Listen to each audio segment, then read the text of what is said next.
Back, it's Seth here. One question I got asked a lot after posting my last video on the 3 milestones was how do I get to the first milestone, the $10,000 mark, faster?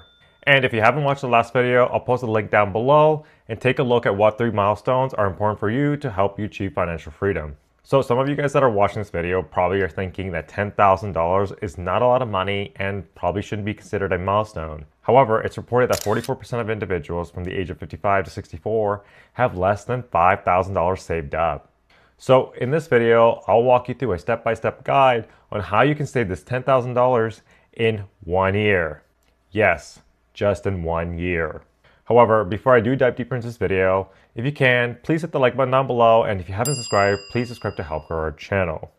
Now that you hit the like button, let's dive in. So diving in, the first step you want to take to get to that $10,000 mark in 1 year is to actually break down this goal. The thing is, if we set a goal of saving $10,000 in 1 year, this may actually overwhelm us, and this would work against us in helping us achieve this goal.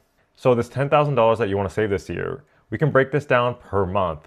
And if we break it down per month, this means that we need to save $833.33. And we can even go further and break this down per every single day. And what we find is on a daily basis, you need to save $27.39 to achieve this goal of saving $10,000 in 1 year. Now, looking at this goal from a $10,000 perspective to only $27.39 per day, this goal has become a lot more achievable. Now that we've broken this goal down into per day basis, now you really want to focus on having a strong why. And what I mean by this is, why do you want to save this $10,000 in 1 year? So if you're wondering, why do you actually have to do this?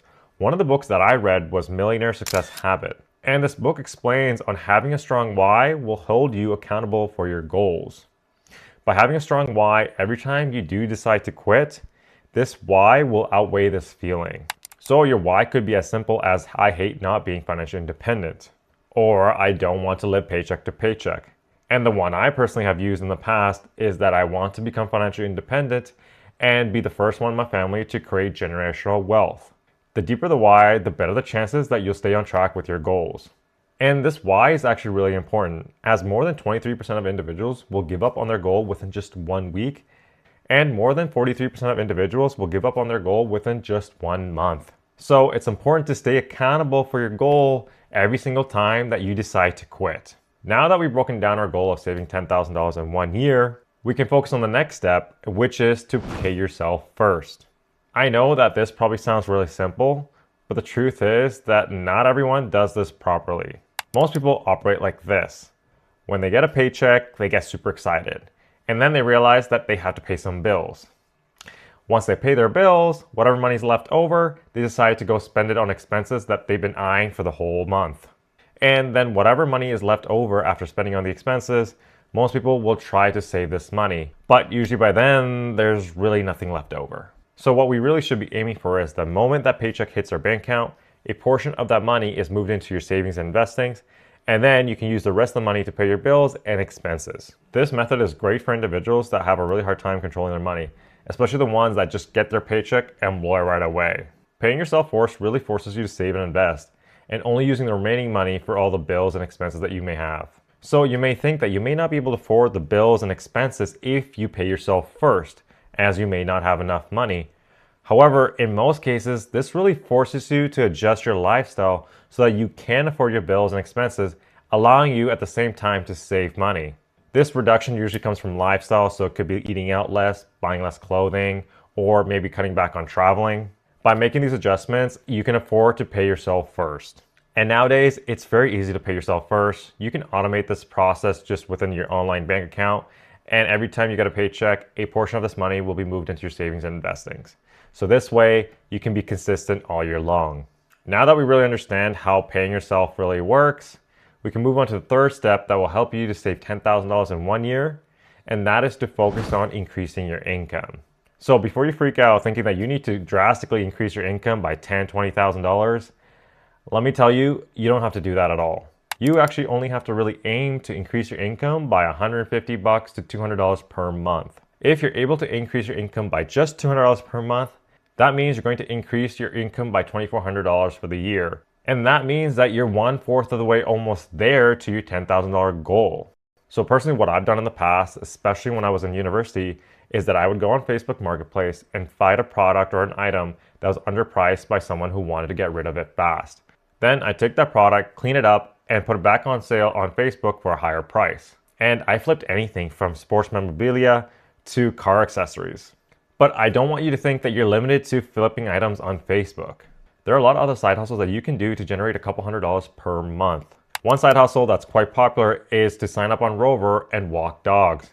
If you have a couple hours throughout the week, you can sign up and walk your neighbor's dog and earn a couple $100 per month. Also, if you have a car, you could sign up for Instacart or Uber Eats, and you can make a couple $100s per month by doing this.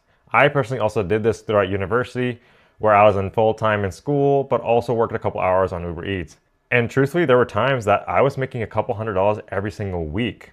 Also, if you have some sort of skill, such as you're really good at a sport, or if you're really good at math, you could coach and tutor other students and make a couple $100s every single month. Now moving on to the fourth step that will help you to save $10,000 in 1 year, that is to focus on the three big expenses, that being housing, transportation, and food. Almost all your money is actually going to go towards housing, transportation, food. These alone will make up anywhere from 60 to 80% of your total spending. So instead of changing 20 different small things, we can focus on making some changes in these three big expenses. So let's first break it down with housing. Housing is probably the biggest expense for most individuals. Now, I'm not saying go sell your house today to save that $10,000. What I'm saying is that we can be creative on how we can save this $10,000 by using our own home. So some of the options that you have to accelerate your saving is that you could get a roommate if you already don't have one. Having a roommate is actually pretty great because now you have someone that will help you pay for part of the rent or that mortgage, which will help you to accelerate your savings much faster. Another great option for individuals whose leases are coming up for renewal is to actually move back home. I know this may not be the most favorite option, but if you have a pretty good relationship with your family, I would definitely take advantage of this. By moving back home, now you're saving maybe that $1,000, $1,500, or $2,000 per month in rent and moving that right into your savings. So now you're going to accelerate your savings and you're going to get to that $10,000 mark much faster. So the last option is for individuals that own their home, and that is to rent out a portion of your house to a tenant. So let's say you have a house and you have a basement that you don't really use. You can rent out your basement to a tenant who will pay you on a monthly basis. This way, the tenant will pay you rent, which will help you cover majority, if not all, your mortgage every single month. And by doing this will substantially accelerate your savings. So if you opt into any of these options, this will probably help you save anywhere from $500 to $1,000 per month. And you'll get to your $10,000 in no time. Now moving on to the second big expense, which is transportation. This is where people actually bleed silently. When you have your own car, most likely you're paying car payments, you have to worry about maintenance, gas, and insurance. That nice car that you bought is probably going to cost you anywhere from $800 to $1,200 a month, if not even more. So ask yourself, is this something you really need right now, or are you delaying your financial progression? Now, one of the options that you do have to help you reduce your transportation costs is to downgrade your car. You sell the car, which has car payments every single month. By selling the car, you're trying to make sure that you can pay off that outstanding loan.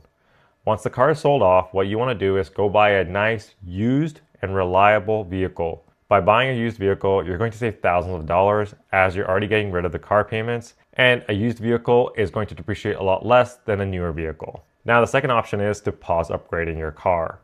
Let's say you had a vehicle which had an outstanding loan and you paid off this vehicle. Do not go get a new car. What a lot of people do is once they've made their payments and paid off their car, they now think that they need to go and upgrade. But truthfully, you don't. Now that your car's paid off, enjoy the car and keep it as long as possible. And the payments that you used to make for the car every single month are now going to be the money that you save towards that $10,000 goal. And the third option that you have, which is more for individuals that live in big cities like Toronto or Vancouver, is to use public transportation. You can temporarily use public transportation, which is going to be a lot cheaper than owning a car, because now you don't have to pay for the monthly car payments, the maintenance, gas, and insurance. This is going to be a short-term sacrifice for a long-term gain. Now moving on to the third biggest expense, which is food. This, in my opinion, is probably the easiest one to fix, because usually people end up spending $20 here, $30 here on Uber Eats or going out, and in the end you find out you're spending anywhere from $500 to $800 per month just on food. So to avoid this, what you could do is simply just cook at home. Every single time you get hungry, just make a meal at home. By purchasing your own ingredients at the grocery store, they're going to be much cheaper than ordering out. And on top of that, you know what you're actually putting into your own food, So it's going to be a lot healthier. So your health will also thank you. The second option you have is to meal prep. So let's say you're so busy that you can't cook on a daily basis. That's fine. Meal prep on the weekend so you have meals ready for the week. And then again, you're going to go to the grocery store and get ingredients that are going to be cheaper than eating out. And again, by meal prepping, your food's going to be a lot healthier than what you would buy from a restaurant. So the third option is to set a weekly budget.